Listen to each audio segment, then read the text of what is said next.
So, mataas na kamay. So, wala. Bakit? Kasi, sa Panginoon kayo natulog, hindi ka pastor.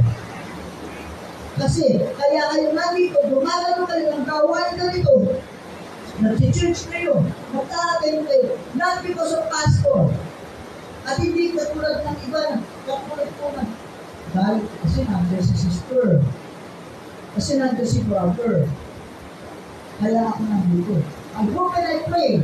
Kaya kayo nandito ngayon, mumura ng pumali.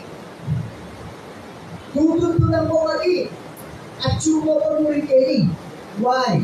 Gusto nyo makaliit. Gusto nyo makatakbo ang Panginoon sa araw ng oras at oras ng kanyang alin.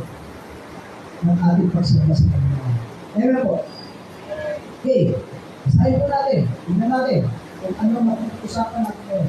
Commitment begins with surrender. Ang commitment po, nagsisimula siya saan? Sa pag-surrender. Na imbis na matutut ka, imbis na mag-exclusive ka, imbis na magkwentuhan ka, dahil yung commitment mo sa Panginoon. And then, sinurrender mo na ito sa Panginoon. Amen. Kaya kayo nandito, hindi dahil kay pastor. Kaya kayo nandito, hindi para makipagtsikahan, makipagpormahan. Nandito kayo because sinurrender natin ang buhay natin sa Panginoon. Amen po. Andiyan po ba kayo? Sabihin niyo po, kung hindi mo naririnig, lalakasan ko po yung boses ko para makali natin ang ulam. Okay, ano pa po ang ginagawa ko dito? God does not want part of your life. Anong gusto ng Panginoon? Buo. Ang gusto ng Panginoon, He wants all. Ayaw ng Panginoon yung part lang. Ayaw ng Panginoon yung tuwing Sunday, andito ka lang. Tuwing linggo, tuwing araw, tuwing oras, tuwing as in, yung partial. Kaya na Pilipino. Ayaw na Panginoon yung partial lang. Yung mga puntong, kapag ka nag-commit ka sa Panginoon, partially. Bagkus, ang gusto ng Panginoon, kapag ka nag-commit ka sa Panginoon, ang gusto niya isa rin, buo, lahat. Andiyan na lang, umitalan niya na. Kaya minsan may tayo kung sa puto, may natitira pa sa atin. Yung bang puto, nakakasawa yun, alam, umitalan ka na ako. Paano na nga kayo? Kaya hindi natin may bigay ng todo. Alam, may talagyan na tayo, dapat atin. Hindi po. Sa commitment po natin sa Panginoon, hindi po pinag-uusapan kung ilan yung porsyentong natitira sa iyo.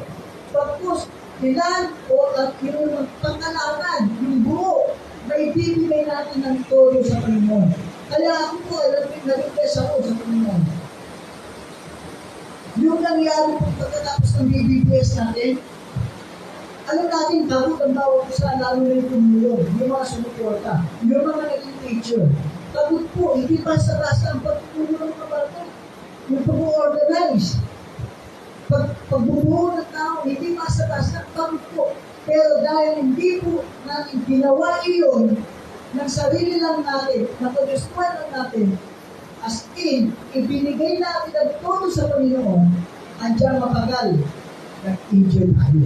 Lalo na yung mga yun, nakita ko.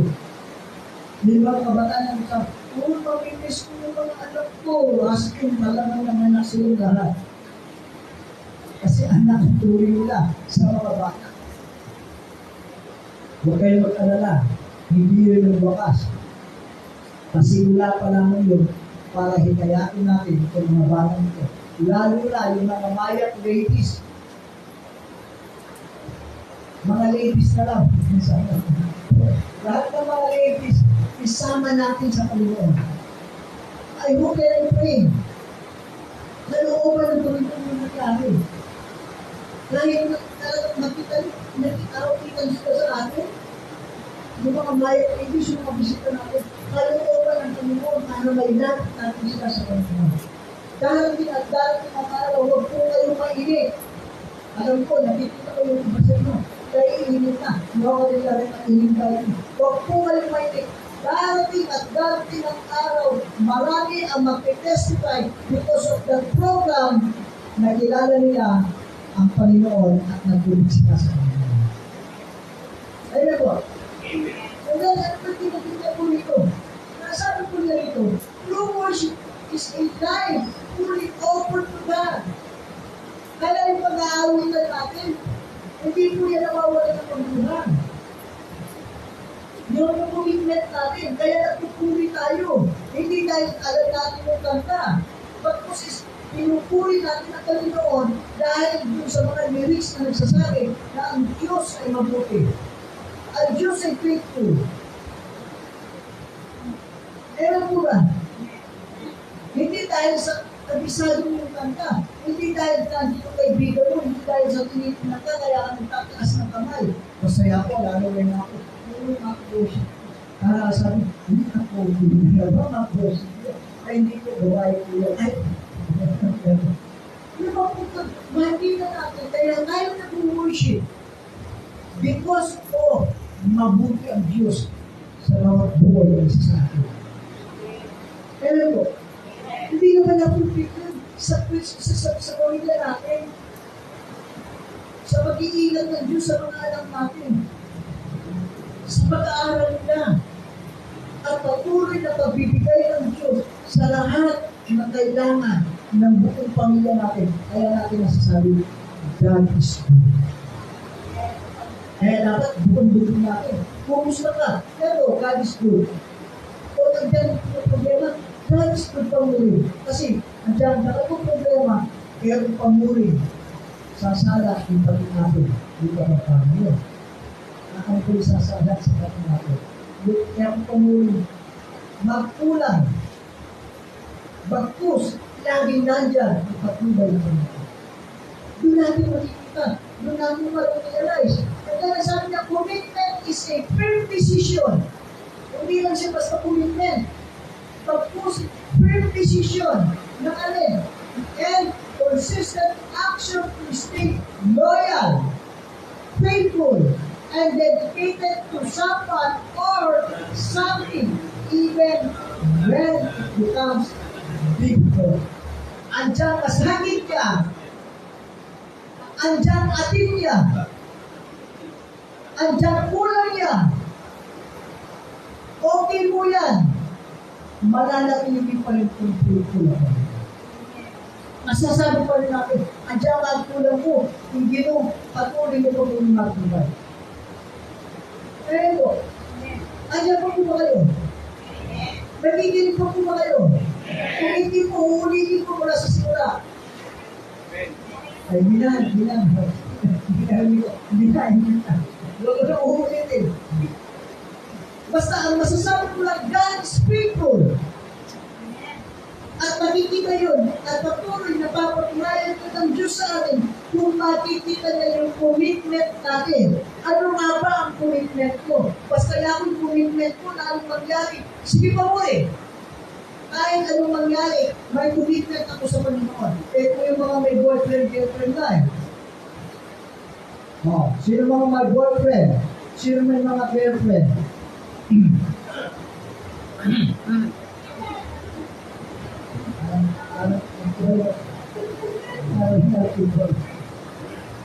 Kapag may girlfriend ka, kapag may boyfriend ka, pwede nyo lang dito, may commitment ka sa kanya. O, si JC. May commitment ka.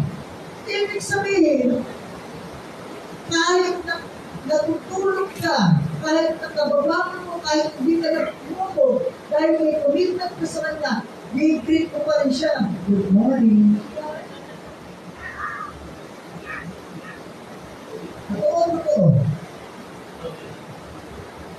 Kahit anong mangyari, basta nandun mo, dapat nandun ko kasi iba na po ngayon, mga kabataan.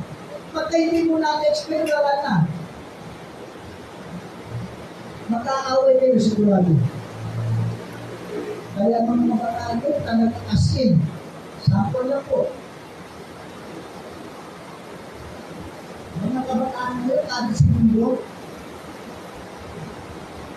check ng check sa cellphone, check ng check sa FB, check ng check sa Messenger. Why? Kasi hindi commitment sila eh. How much more sa Panginoon? Kung ang commitment natin sa tao, as in binibigay natin tayo, di magalit ng tao, how much more sa Panginoon? Dapat yung commitment natin sa Panginoon, hindi nagbabago. Dapat mainit. Kaya masunod sa amin, amin natin na hindi. Ang pag-ibig natin sa Panginoon, ang pagsunod natin sa Panginoon, sala sa init, sala sa langit. Ouch.